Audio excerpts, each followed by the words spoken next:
जय जिजाऊ, जय शिवराय, जय शंभूराजे. मित्रांनो, आज आपण जसा विचार करतो तसेच आपण बनत असतो. हा निसर्गाचा नियम आहे. तर विषय आज असा आहे की आपण जेवढे आपल्या स्वतःला वयोवृद्ध समजू, जेवढे आपण आपल्या स्वतःला म्हातारे समजू, तेवढे आपण होत असतो. हा एक मानसशास्त्राचा भाग आहे, सायकोलॉजीचा भाग आहे, आकर्षणाचा भाग आहे, लॉ ऑफ अट्रॅक्शनचा भाग आहे. तर ते कसं आपल्या लक्षात येईल की आपण जर स्वतःला म्हातारे समजायला लागलो तर 100% म्हातारे होतो का? किंवा आपण आजपर्यंत जे जीवन जगतोय, आजपर्यंत आपण जसा विचार केलेला आहे, ते विचारांची गोळाबेरीज म्हणजे आपलं जीवन आहे. आज आपण यशस्वी असो, सुखी असो, दुःखी असो, अपयशी असो, आपल्याला समाजात मान मिळो, अपमान हो, गरीब असो, श्रीमंत असो, हे सगळं काही आपल्या विचारांची गोळाबेरीज आहे. आज इथून मागे जसं आपण विचार केलेला आहे, त्या विचारांची गोळाबेरीज म्हणजे आपलं जीवन आजचं आहे. मग याच्यामध्ये सुखी, दुःखी, यशस्वी, अयशस्वी, मान, सन्मान, पद, प्रतिष्ठा, या सगळ्या गोष्टी आपल्या विचारामुळे आपण आज गरीब, श्रीमंत हे कशामुळे आहोत? हे केवळ आपल्या विचारामुळे आहोत. हा पहिला टप्पा आपण समजून घ्या. जसं आपण विचार करू तसेच आपण बनत असतो. जसं एखादा कुंभार मातीला आकार देण्याचं काम करतो, तसे आपले विचार आपल्या जीवनाला आकार देण्याचं काम करत असतात. त्यामुळे मित्रांनो, आपण जर असा विचार केला की आपण आपल्याबद्दल की आपण म्हातारे आहोत, वयोवृद्ध आहोत, तर 100% होत असतो मित्रांनो. तर हे कसं, आपण ज्यावेळेस विचार करतो, आपण ज्यावेळेस त्या फिलिंग, त्या भावना, तशा कल्पना करतो, तसं निसर्गामध्ये आपले विचार जात असतात, त्या ब्रह्मांडामध्ये विचार जात असतात, त्या प्रकृतीमध्ये विचार जात असतात, त्या नेचरमध्ये विचार जात असतात, त्या युनिव्हर्समध्ये ते विचार जात असतात आणि तशाच प्रकारे आपल्याकडे त्या गोष्टी आकर्षित होत असतात. आता पहिले जुने माणसं म्हणायचे की ते 150 वर्ष जगायची, 200 वर्ष जगायची, 300 वर्ष जगायची, 400 वर्ष जगायची, 500 वर्ष जगायची. वेदामध्ये याच्यामध्ये तर 800 वर्ष लोक जगायची, ते व्यक्ती जगायची. मग ते का होत असायचं असं? तर त्याच्यामध्ये एक सायकोलॉजीचा भाग आहे, मानसशास्त्राचा भाग आहे त्याच्यामध्ये मित्रांनो, की ते त्या गोष्टीवर विश्वास ठेवायचे की आपण 800 वर्ष जगू, 500 वर्ष जगू, 600 वर्ष जगू. त्या गोष्टीवर ते विश्वास ठेवायचे की जगू आपण. 100% कॉन्फिडन्स असायचे, आत्मविश्वास असायचा की आपण जगू म्हणजे जगू. परंतु आज आपण विचार काय करतो? तर आपण विचार करतो की जन्म झाल्यापासूनच आपण विचार करतो की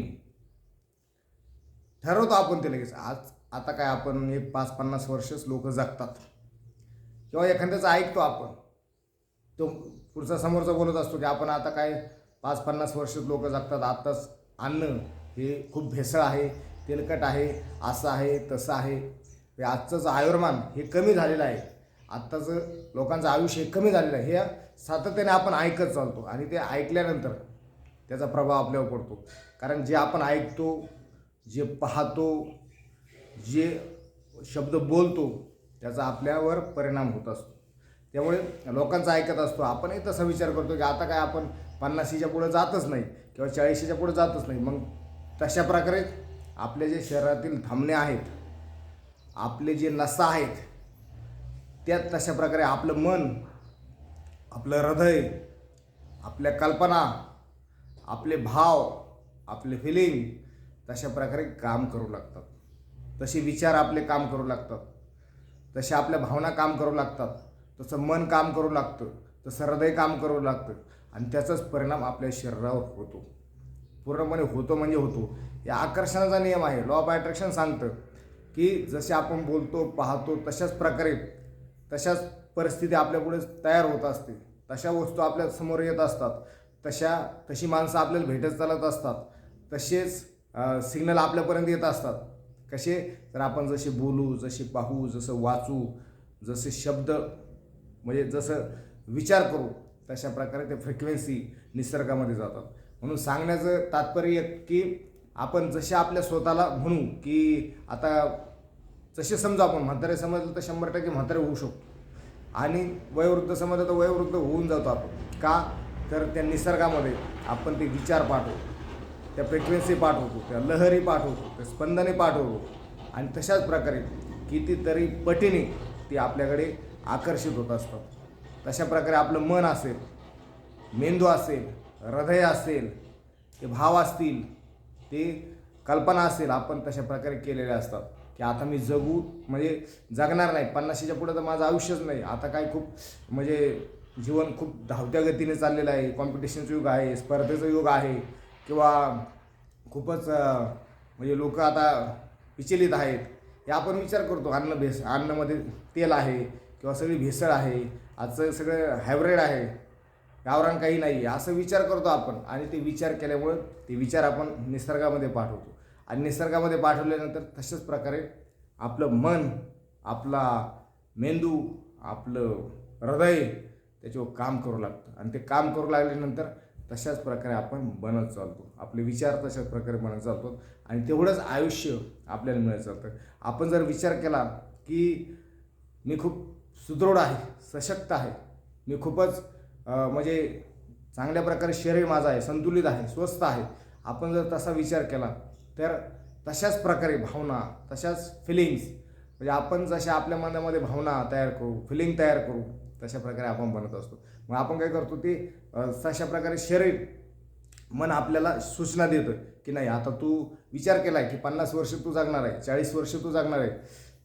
100, 200, 500चा विचारच आपण करत नाहीत. आपण विचार काय करतो 60, 70चा पुढं विचारच करत नाही. मग तशा प्रकारे ते मन असेल, हृदय असेल, ते विचार असतील, ते कल्पना असतील, त्या भावना असतील, तशा प्रकारे आपल्याला सूचना करतात. सूचना म्हणजे माइंडला सूचना करतात आणि माइंडला सूचना केल्याच्यानंतर तशा प्रकारे आपल्या त्या धमन्या, आपल्या ज्या नसा आहेत, आतमधले ज्या बारीक बारीक जे आपले व्हेन आहेत, ते व्हेन तशा प्रकारे काम करायला लागतात आणि शरीरामध्ये तशा प्रकारेच आपण तयार होत चालतो. आणि म्हणून आपण आपल्या स्वतःला जेवढं म्हातारे समजू, जेवढं वयोवृद्ध समजू, तशाच प्रकारे आपण होत असतो, बनत असतो. त्याच्यामुळे विचार असा करायचा सकारात्मक की मी 100-150 वर्ष तरी जगेल, असा विचार करायचा. ऑटोमॅटिकली आपण त्या सकारात्मक भावनेमध्ये जगतो, त्या लहरीवर जगतो, त्या स्पंदनावर जगतो, त्या फ्रिक्वेन्सीवर जगतो. तशा प्रकारे त्या फ्रिक्वेन्सी आपल्याकडे आकर्षित होतात आणि आकर्षित झाल्याच्या नंतर आपलं आयुष्य वाढत चालतं. आज लॉ ऑफ अट्रॅक्शन किंवा अवचेतनमानाची शक्ती किंवा रॉन्डा बर्नचं जर पुस्तक वाचली तर कॅन्सरपासून सुद्धा लोक बरे झाले आहेत. विमानातून पडून म्हणजे हाडकाचं म्हणजे जे हाडकं आहेत, आपले हड्डे आहेत, हड्डीचा चुरा झालेले लोकसुद्धा चालायला लागले आहेत. ही इतकी ताकद ह्या मनामध्ये आहे. मनामध्ये खूप प्रचंड प्रमाणात ताकद आहे. फक्त आपलं मन आपलं मित्र झालं पाहिजे. मन जर आपलं शत्रू झालं तर मग आपण काहीच करू शकत नाही. त्यामुळे मनाला पहिलं मित्र बनवा आणि मनाला मित्र बनवल्याच्या नंतर मन मित्रासारखं जर काम करायला लागलं, चांगल्या मित्रासारखं जर काम करायला लागलं, हे जगामध्ये, दुनियेमध्ये, समाजामध्ये काहीही अशक्य नाही. सगळ्या काही गोष्टी शक्य होत चालतात आणि जसे आपले भाव असतात तशाच प्रकारे आपल्याला मिळत असतं. जे तुम्ही देता तेच तुम्हाला भेटत असतं, कितीतरी पटीने. त्यामुळे आपल्याकडे अशी ताकद असली पाहिजे की जे तुम्ही देता म्हणजे जे विचार आपण देतो तसेच आपले मिळत असतं. जे आपल्या कल्पना असतात, भावना असतात, फिलिंग असतात, जसे आपले विचार असतात तसं ते काम करायला लागत असतं. आकर्षणाची शक्ती निसर्गामध्ये सोडतात ते विचार. विचार आपले इथं मनामध्ये तयार होतात, माइंडमध्ये तयार होतात आणि माइंडमध्ये तयार झाल्यानंतर ते निसर्गामध्ये जातात. निसर्गामध्ये त्या लहरी जातात, स्पंदने जातात आणि निसर्गामध्ये लहरी स्पंदने गेल्यानंतर कितीतरी पटीने ते आपल्याकडे परत येतात आणि परत आल्यानंतर ते मॅच जर झाले तर त्या गोष्टी आपल्यासोबत घडत असतात.